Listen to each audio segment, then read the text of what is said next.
Hi everybody, Doug here. Welcome back to yet another board game channel, where I will be starting yet another board game playthrough. We'll be doing an adventure for the Castle Ravenloft D&D board game.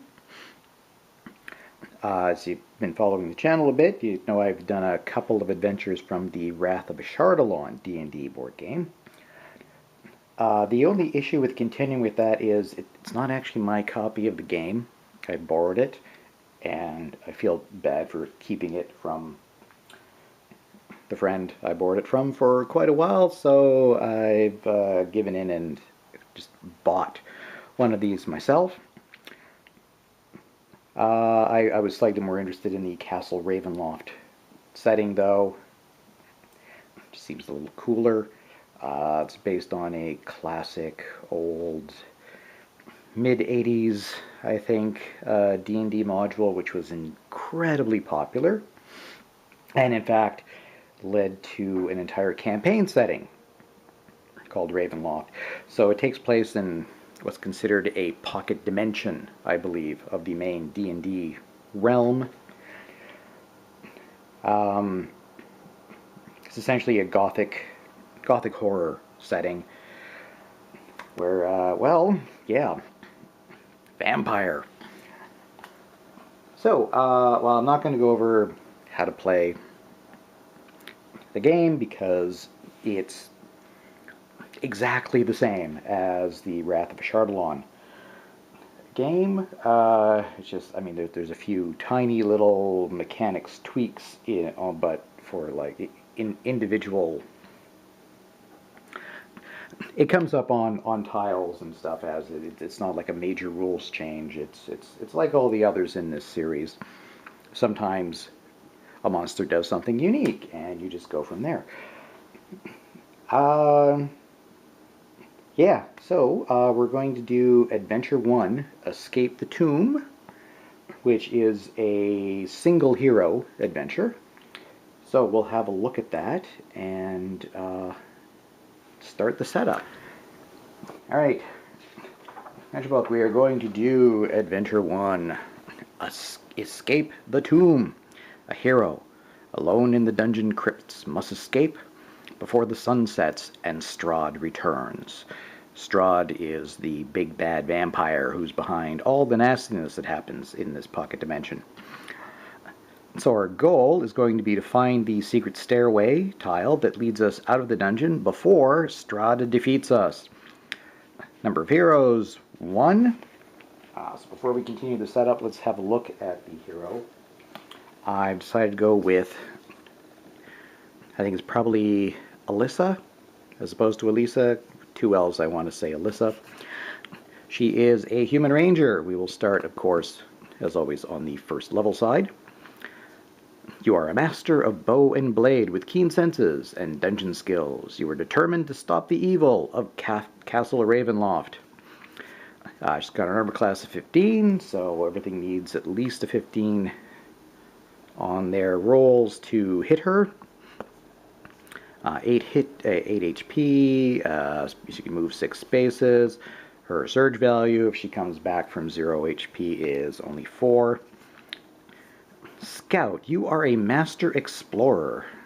During your exploration phase, you can explore one unexplored edge of your tile, even if you aren't adjacent to it, which could be handy in this game because the most common status problems are, well, the only 2 that are in this game, if you don't combine it with others, are slowed and immobilized, which screws up your movement. So it's entirely likely that we will have trouble getting to edges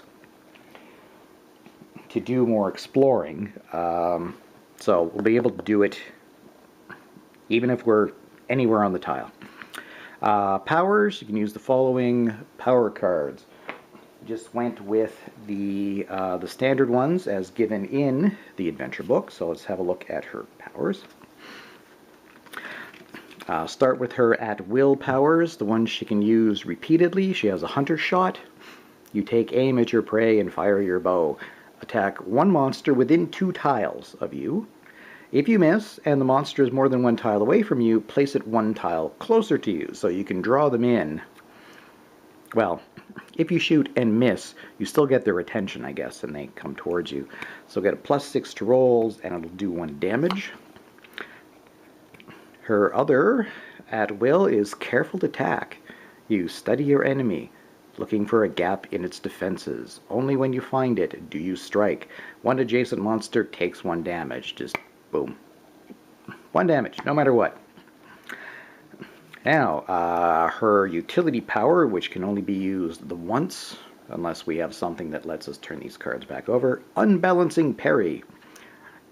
You block an attack and slide your enemy away from you. Use this power when an adjacent monster hits you. The attack misses instead. Place that monster on a tile within 1 tile of you. You dodge, shove them away. And finally, her daily power, her strongest, which of course can also only be used once. Bounding attack. You swiftly move to your foe and strike. Place your hero on a tile within 1 tile of you. Attack one adjacent monster. So this will be good for a burst of speed. It'll get a +6 to the attack roll. If we hit, it does 3 damage. It still does 1 damage even if we miss on it. So those are some decent skills. So to do the setup, there we go. Special components in this adventure. Strahd's Crypt Dungeon Tile. There it is. We also need the Secret Stairway Dungeon Tile, which we have taken out. The Sun Token. We'll see what that is for in a moment. The Strahd Villain card and the Strahd figure. So yes, Strahd, the big bad. He's like the worst monster in the entire game. Well, second worst. But yeah, he's the big bad. And yet he's hassling us in this first adventure. There he is, pointing away. We will look at that card more in depth once he shows up. So, what we will be doing is placing the Strahd's Crypt tile on the table and placing the hero on any square on the tile. Let's just reposition to do that. Alright, there is the crypt. So here's Alyssa's figure. Whoop! Don't fall over now. We haven't even started. Oh, quite focused, but there she is with her couple of swords. So yes, we'll just put her, well, let's just stick her on a corner so we can explore. Well, she can explore anywhere. Anyway, what we will do next is take the Secret Stairway. Just let me zoom out a bit now. Secret Stairway. On the side, we're going to shuffle the rest of the dungeon tiles. Nice big stack of them. And then we're going to put the Secret Stairway after the 10th tile of this pile. 1, 2, 7, 8, 9, 10. There we go. We need to find that tile. Then we take this sun token and we place it on the bottom of the page. There is a time track. Place the sun token on the circle at the start of the adventure. And this is going to tick up under certain circumstances. And once it hits 5, Strahd awakens from his coffin and comes after us. As pointed out, here we go, in these special adventure rules. Whenever the hero draws a new dungeon tile with a white arrow, as opposed to the black ones, which always give us an encounter, move the sun token 1 circle to the right on the time track. So something bad is going to happen every time we put up a tile. We will either get an encounter, which is nasty 95% of the time, or the vampire is closer to waking up. When you move the sun token onto the last track of the time, last circle of the time track, the sun sets and Strahd wakes up. And yes, we will put Strahd into play. We'll stick him right there. Bring out his character card. Victory. You win the game when a hero starts his or her turn on the secret stairway tile. And for defeat, as is standard for most of these, the hero loses this adventure if he or she has 0 hit points at the start of his or her turn, and there are no healing surge tokens remaining. Let's just read the setup flavor text, and we'll do 1 or 2 turns and see if we can get out of here. You wake up alone in the depths of Castle Ravenloft. The last thing you remember was when the man with the piercing eyes and long cape approached you on the dark street outside the inn. It had to be Count Strahd, the vampire. Outside the castle, you know that the sun is high in the sky. Now, you have to find your way out of here before the sun sets, and Strahd returns to finish whatever foul plot he began last night. Da-da-dum. Alright, so we're going to put the sun on the first time track, and I will cut away, rearrange things a little bit, and we'll try doing a couple of turns and see if we can't get the heck out of here.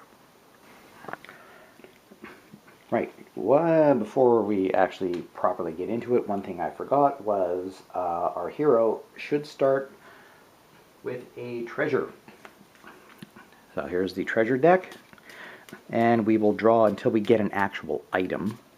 We do specifically start with an item treasure. No, that's a fortune. Fortune item. Necklace of fireballs. That sounds good. Use this item during your hero phase instead of attacking. Attack each monster on a tile 1 tile away from you. We get a +5 to the rolls, and it'll do 1 damage, and it's a 1-use item. But yeah, we get to spam them with fireballs. That would be great. So we'll just shuffle those back into the treasure deck, and we are ready to go. Now, it's been a little while since I've played, so I have out the handy-dandy sequence of play card to remind myself of everything that can be done. So, start the hero phase. If you have 0 hit points, not an issue. Perform one of the following actions: move, then attack. Well, we're not going to do anything on our hero phase, clearly, because there's nothing to attack and nowhere to move, really. Instead, we will move to the exploration phase. If your hero occupies a square adjacent to an unexplored edge, although for Alyssa it doesn't matter, as long as there is an unexplored edge. Right, go to step 2, draw the dungeon tile. Now, just got to decide, let's go south. And we get, I'm just going to zoom out a little bit, because we're going to place this. There it is. Circle. Triangle. I know my basic shapes. Goes right there. So now, pardon me, we need to place a monster. And we get a kobold skirmisher. Let's find one of those little guys. And there we are. He's tiny. He's teeny tiny. That's right there. We did get a black triangle, which means, yes, we now have to do an encounter card. And we're stuck with this one because we don't have a single bit of experience to bounce it. Alright. Event, corner of your eye. You investigate something moving in the darkness. Place the active hero on an adjacent tile and roll the die. Okay, so we have to move her onto this other tile, I guess. And I forgot to get my dice tray. Just a second. Alright, there it is. It's only one die, but this makes it easier to show the camera that I have rolled a 9. Let's see. 1 through 15. A monster rushes you from the darkness. Place a new monster on the active hero's tile. Great. Otherwise we could have flipped up a used power, which wouldn't have been an issue, but... Alright, so we choose another monster, and... Oh, no, okay, it's another kobold skirmisher. I did shuffle, really. And you can't have more than one copy of the same monster controlled by the same hero. So instead, we draw the next card, which is... It's a zombie. Ew. And you just find a zombie. Yeah, there we are. Ew. So we'll just put it somewhere on the tile. And now, having done the encounter, it's time to activate the monsters. So, the skirmisher is first. If the kobold is within one tile of a hero, yeah, it attacks the closest hero with a thrown javelin. So it's going to be a +9 to its roll, and it will do 1 damage. Right, we have an armor class of 15. Must remember 15. So 6 plus 9 is, yeah, just barely 15. So that unfortunately does 1 damage to us, so we now only have 7 HP. And the zombie is within 1 tile of the hero. It moves adjacent to the closest hero and attacks that hero with a rotting fist. Ew. So that'll be a +5 to the to its roll. 1 damage for each monster on the zombie's tile. Oh, so it's going to do 2 damage if it hits. Okay, zombie needs to go down first because it build. Yeah, its damage can be cumulative. Ew. Okay, it only gets a +5. Critical fail, dude. Yeah, I just rolled a 1. It it does move next to us, but misses completely. All right, well, that is that for that turn. It was very short, so let's do one more before we wrap up the video, and then we'll do a bunch in next. So we will, well, I think what we're going to do on our hero phase is, as an attack, use the careful attack and just 1 damage to that zombie and take it down. Let's just get it out of the way because it can do more damage than the kobold. So that'll go into our experience pile, a whopping 1. Then we will move, although she's just as good there as anywhere else, so that will end the hero phase. And now we explore. We draw a dungeon tile. Oop, white. First of all, we will place it, and then the soundtrack goes up to 2 Doom approaches. Okay, so we will place a monster. We get a ghoul. Let me just find one. Find one. This will take me a moment. Oh wait, is that? Yes, there we are. That's a ghoul. They're bigger than I expect. Anyway, that goes right there. tile, we don't do an encounter because we got a white arrow. I know words real good. So now we move on to the monsters. Once again, the kobold is going to throw a javelin at us. There's a +9. 15 and 9. Yeah, okay, that hit. So that does 1, knocking us down to 6. Oh.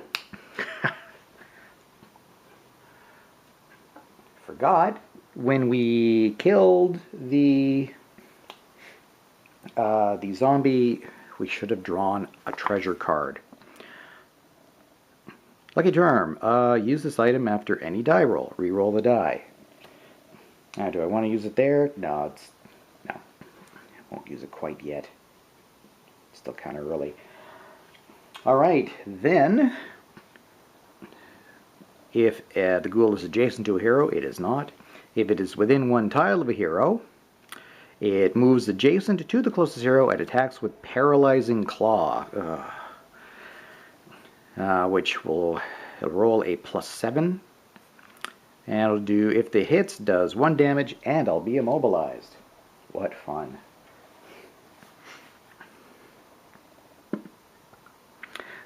That is a 4. I don't know if you can see it there. There we are. 4 +7 is 11. Oh, it did move adjacent, though. But it missed. Yeah. Yay, team. Okay. That concludes that turn, so I think we'll leave it at that. Next episode will be completely play, no setup or anything required. So we'll get to maybe barrel right through it. It's not going to be a very long adventure. Actually, given it's not going to be a very long adventure, let's do one more turn. Yeah, I'm going to do one more turn. So yeah. Hero phase. Well, let's just do that careful attack again.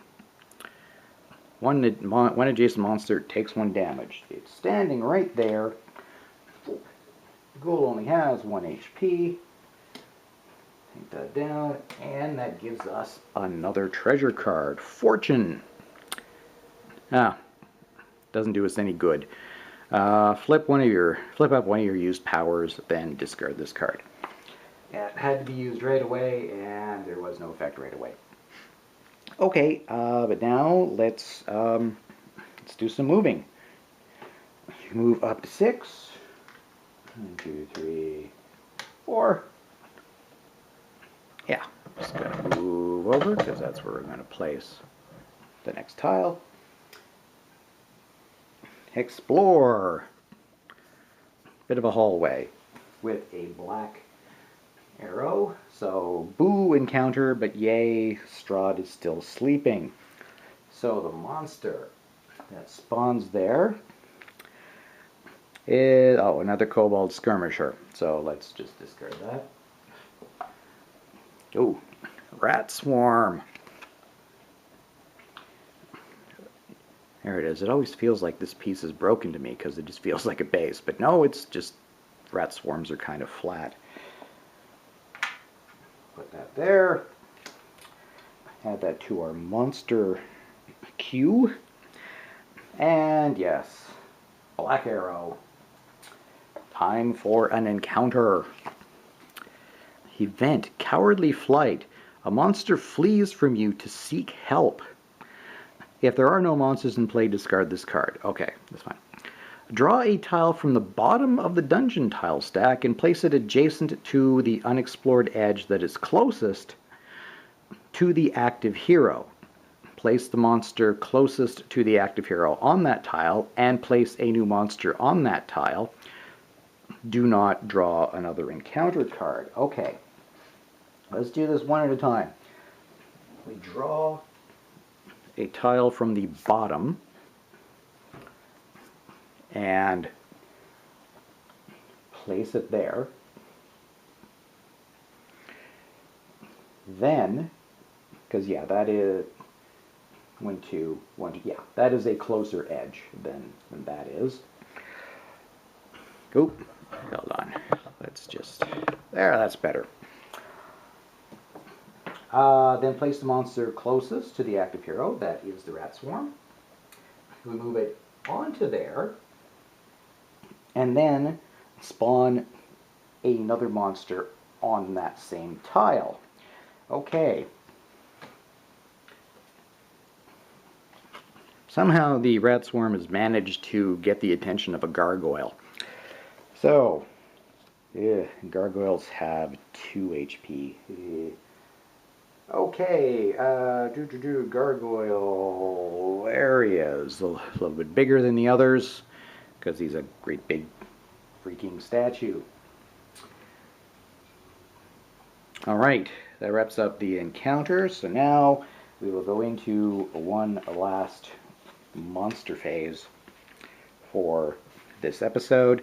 Again, Kobold Skirmisher, kobolds within a tile. That is within one tile. It's going to do its javelin throw, so 9 plus 7 is 16. Yep, that's a hit. Do I want to re-roll that? Now, there are probably worse things coming that I might want to re-roll for. The rat swarm. If the rat swarm is within one tile of a hero, it is. It moves to the closest hero's tile and attacks each hero on the tile with a multitude of bites. So it moves onto the pile of skulls there and attacks all of us, which is 1. So we're going to get a plus 7 to the roll. 9 plus 7 is 16. Beats our armor class of 15, so we take another hit. Oh, this is not good. We're already down to 4 HP. And finally, the gargoyle. If the gargoyle is within one tile of a hero, it moves to the closest hero's tile and attacks each hero on the tile with a whirlwind of claws. It's going to get a plus 8 to the roll. Damage, if it hits, it will do 2 damage and slow us. Even if it misses, it does 1 damage. So, meh.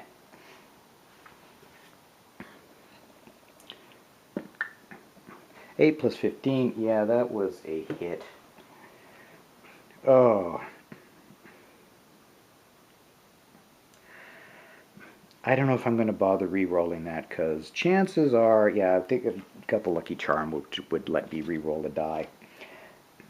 However, oh wait, gargoyle should have moved under there, shouldn't it?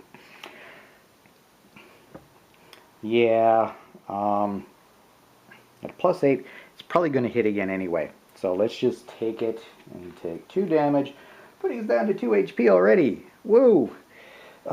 And we are slowed. Your speed is 2. Discard this condition at the end of the hero phase. So we'll put that by her card. And now we will leave this episode. It's almost like a proper cliffhanger. Oh, what do we do? You know what? I think next turn the Necklace of Fireballs might get used, given that there are 2 monsters on the tile with us. But we'll see. Alright, thanks very much everybody for watching. Thanks for subscribing to the channel and liking the videos. Thanks for liking both on YouTube and Board Game Geek. And thanks for all the kind comments. It's all very much appreciated. And I will see you next time for yet another episode of Castle Ravenloft, the D&D board game. We'll see you then.